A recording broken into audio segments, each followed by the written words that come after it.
What is going on, everyone? My name's Boit, and I'm back with some more Age of Mythology, the Titans action, spawning in the bottom of the map in the blue color, playing as Thor. His name is Sparks. He's from the team GDM. I can't exactly remember what this stands for, so if you will excuse me while I quickly do some of my pre-game research. It's Gladiators Dell mythology. That's why it confused me. I was like, Gladiators something mythology. Dell, Gladiators of Mythology is the English translation. His partners today in the red color playing as Loki. His name is Loki, except spelt differently. Spelt more accurately, some might say, actually. And finally, rounding out the team composition here in the sky blue color playing as Uranus. His name is Zokyor. Their opponents today making up the Team Fury. Team Fury. In the top left, in the left side of the map, in the purple color, playing as Odin. His name is the only one. He's the only one to ever play in the purple color as Odin, apparently. Team Fury. Yes, their team. Spawning in the green color playing as Loki. I actually don't know who this is. I've never seen them in my life. His name is Azteca de Sangre. No idea who he is, but maybe an extended edition player. Someone might tell me who this is and we'll figure it out. Anyways, finally, rounding out the team here in the yellow color playing as Uranus. His name is Mike Torres. Mike Torres. The map is Fields of Punishment for those of you playing at home. It does look a little bit like Erebus, but Erebus, the differences between Erebus and this map is Erebus is basically a little bit like Highland, except instead of the water, it has lava. But this is Fields of Punishment, and some of the unique aspects that come into Fields of Punishment are where are they? There's got to be one somewhere. Let me see if I can find one. There it is. You get these walking berry bushes. These pesky little walking berry bushes. They're going to harass your scouts and be very, very annoying. That's about all the big differences that happen in this game or on this map. So you just have to kind of retreat back to your base or just run them around. You can actually pull them into your opponent's villages. They only deal 2 damage per second. They don't have a lot of HP, so you can just shank them down. But it's just a funny little addition to this map. I haven't been spending a lot of time looking at relics in this game, in this tournament thus far. So let's talk about this. Relics, for those of you who are not Age Mythology fanatics, who might be watching this game and might not really understand what relics are, unlike in Age of Empires, relics actually give you unique bonuses instead of a trickle of gold. Now, there is a relic which does give you a trickle of gold, but it's a specific relic, and this is not it. This is the Task of the Iron Boar. This relic gives you an extra 10% hit points to your cavalry and chariot archers, which is gigantic. This is a huge relic, and we might see a different relic here to compare the differences. So over here we have the Eye of Ornlu here, which is going to give an extra 5% hack damage and 5% Carabalus to pierce damage if you pick up this relic and put it into your temple. So that's the way that relics work in Age Mythology, for those of you playing at home. So you will see players neglecting relics quite a bit here when you might go, why don't people pick up these relics? It's because they're not very good. But this relic here, another incredibly good relic here. Incredibly good. A Black Lotus. This one gives an extra 10% villager food gather rate.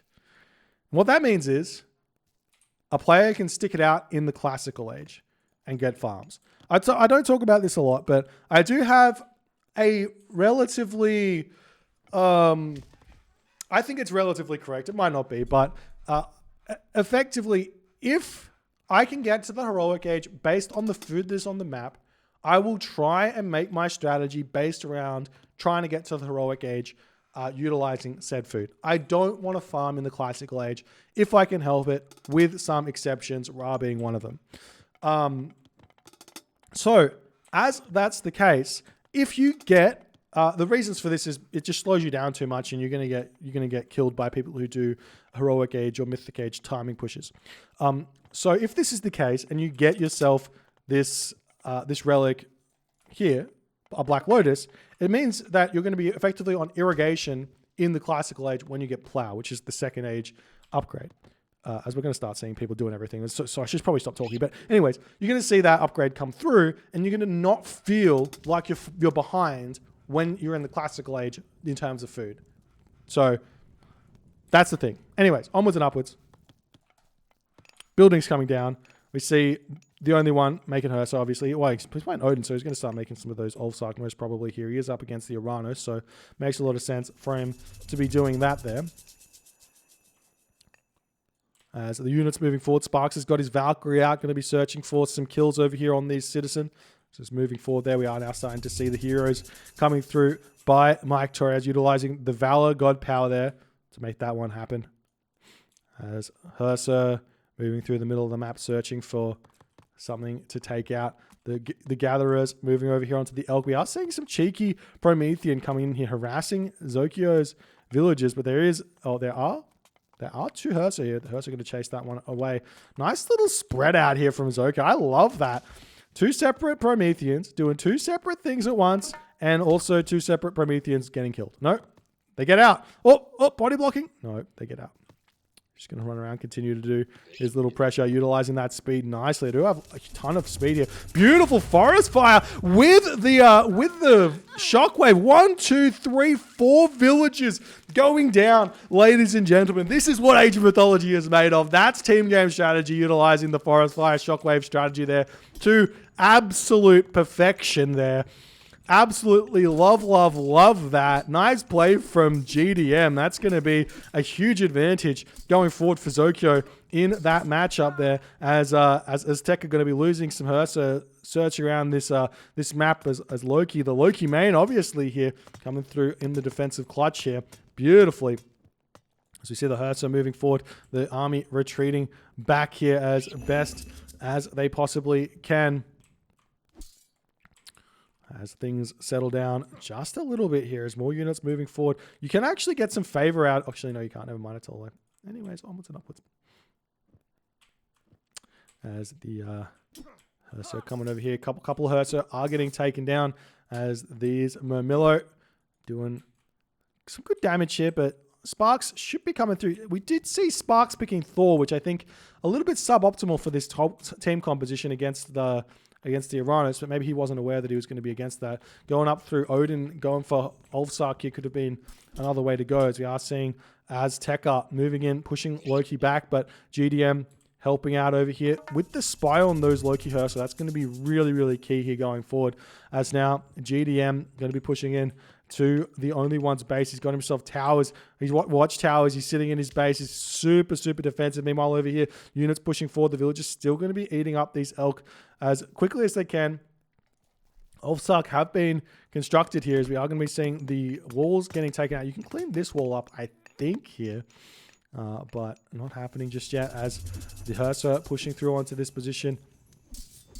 Defending on this position, there is going to be that healing spring getting put over there. As Einhjar getting thrown away, doesn't want to keep that one in his army for whichever reason. The Hersa are going to be here to defend this one, as another Einhjar actually out here for Azteca. You have to respect that.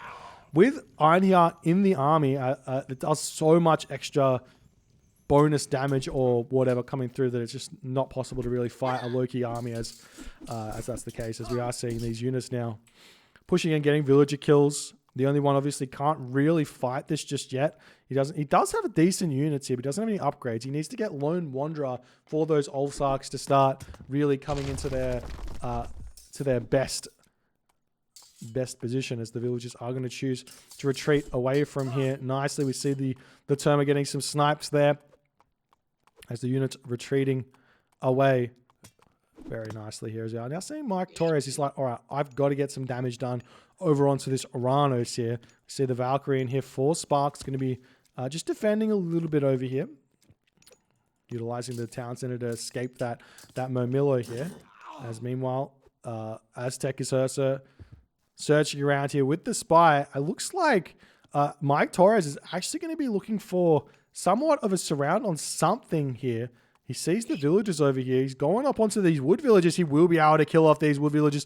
Loki not paying attention. One villager down. Two villagers down here, it seems. These other two will get away to the town center. But nice play there from Mike Torres. Going to continue to search for something to kill. We are seeing Azteca coming in here. The units can turn around, take this fight here. The comms not quite on point as Azteca is still retreating away from those lurky Hurts. So did not need to do that. We are seeing Zokyo coming in here to help out just a little bit on the defense, but it seems like Fury saying, no, not today. Going to search for something else to take out here as Aztec are able to turn around, take this fight against Sparks' raiding cavalry. Raiding cavalry, not the best units against those Hurts, so you can easily turn and take those fights if you so choose. We see Loki coming in here, going to be taking this fight somewhat nicely, actually not paying attention at all there as Azteca just simply calmly retreats back. Second town center now coming up for Zokyo here as Zokyo searching around for some picks over here. Does spot those Hurts. Are going to take some chip damage there.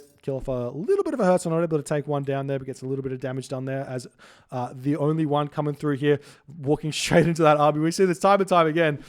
Players do not really utilize that attack move so well in Age Mythology. There's many reasons why they don't, but the big one is it's a little bit buggy. One of the features we really want to see fixed in Retold. Anyways, Bragi coming through for Azteca, as well as Hyperion through for Zokyo. As meanwhile, on this position, we are seeing Mike Torres engaging Loki here as best as he can. We are seeing Sparks gets his second town center up. Going to start taking this fight over here. And when Sparks gets it, Mike Torres just says, simply, calmly, retreat away, no problems. As now we see Azteca coming through. This wall coming up could be absolutely huge. Trying to get up. He gets the long wall segment up. Is it enough? It is enough, but going to simply take that one down as fast as he possibly can and retreat out. Going to lose just a little bit of HP there as the Hursa come through, going to start bashing away as they do. There's the big flaming weapons coming through for Aztec, and no defensive abilities here for Sparks. The town center under attack, but there's towers here, there's cavalry here, there's Olfsark here to repair this one. Is this going to be enough? Loki's simply going to come around the back. Loki's got 57% or 60% on the way through. Bragi himself coming up to the heroic cage, going to help out. We do see the Masons coming through in the clutch here for Aztec. Are going to keep that town center alive beautifully there as Azteca has to retreat back there. Meanwhile, on this position, we see a huge shockwave coming in as Zokyo finds the gold villages of Azteca, and he's going to be in so much pain now. He's going to have tons of favor from the fighting that's happened there from being Loki, and he's not going to be able to produce any battle ball out of this town, out of this temple at all because he's got no gold income. Absolutely huge play there from Zokyo here as Team GDM is playing out of their mind here. In this game, we see the Hursa surrounding these units as they're going to be retreating away from this position here. The Einhia are going to get taken down, and Aztec has got nothing remaining. Sparks is absolutely huge, keeps his town center alive, has plenty of units remaining. Loki will have his own flaming weapons. Sparks has got himself Skadi, the only one not close to the heroic age to have his own frost from Skadi to deal with the Bragi that is incoming from Loki, and Loki can just move in onto the Uranus and just completely clean him. Now, Mike Torres is huge here. He's got 3 town centers at this point. He's starting the farming up. He's going to be in a plenty fine position here to deal with Sparks, but I mean, Sparks is no slouch. He's going to be able to hit a brutal Ragnarok here in this game if he's left to his own devices from here on in. As the Hursa getting taken down, we see the Einhia falling. So retreating away. This battle ball going to be getting... Surely you clean the battle ball up, no?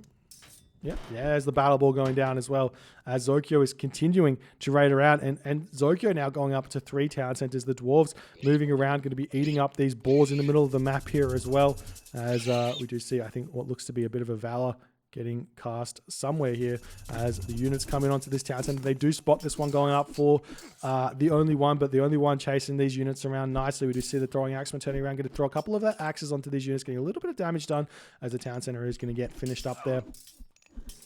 There's now Zokyo coming in to help out, or help out his own army, but Azteca is already there. He's going to have to retreat away. Meanwhile, this town center coming up for Sparks. Not going to be allowing that to stop as there's the flaming weapons coming in here from Loki, and he's going for exactly what Azteca went for, except Azteca is feeling the heat right now, quite literally, as the Flaming Weapons hammers hitting this town center. No Masons on the way here. The Mike Therese units are in here as the battle ball coming in. I don't think you continue to take that town center down. You have to turn around and take this fight as Zokyo helping out nicely. We see Mike Therese retreating away. A battle ball does come through. Watchtowers does come in here. Looks like the town center is now going to start getting taken down even more as looks like Valor got cast there. As more units pushing in here, Sparks still taking his time. I actually would like to see a Frost here from Sparks onto these units to help the town center go down and help this this fight go in favor of GDM. But we'll see if Mike Therese can help his team back into equilibrium in this game. As the Dwarves continuing to come back out. We do have a market down for Azteca to help him trade some of that gold he's producing and see how that's all going to be happening. The town center does end up going down there as Azteca is in very, very muddy water here, to say the very least here, as the villagers retreating through that gate, trying to keep those alive. When you do lose town centers in Age of Mythology, you're not out of the game necessarily. You can always retreat your villages. If you don't lose villages, you are still in the game. You can rebuild that town center, continue. But Mike Therese decides Sparks too far ahead, Zokyo too far ahead, Loki too far ahead, decides to call it GG. Well played by GDM, winning the first game in this series here. If you guys enjoyed this game, please consider hitting the follow on the Twitch. If you're on the YouTubes, hit that subscribe button, and I'll see you guys in the next game.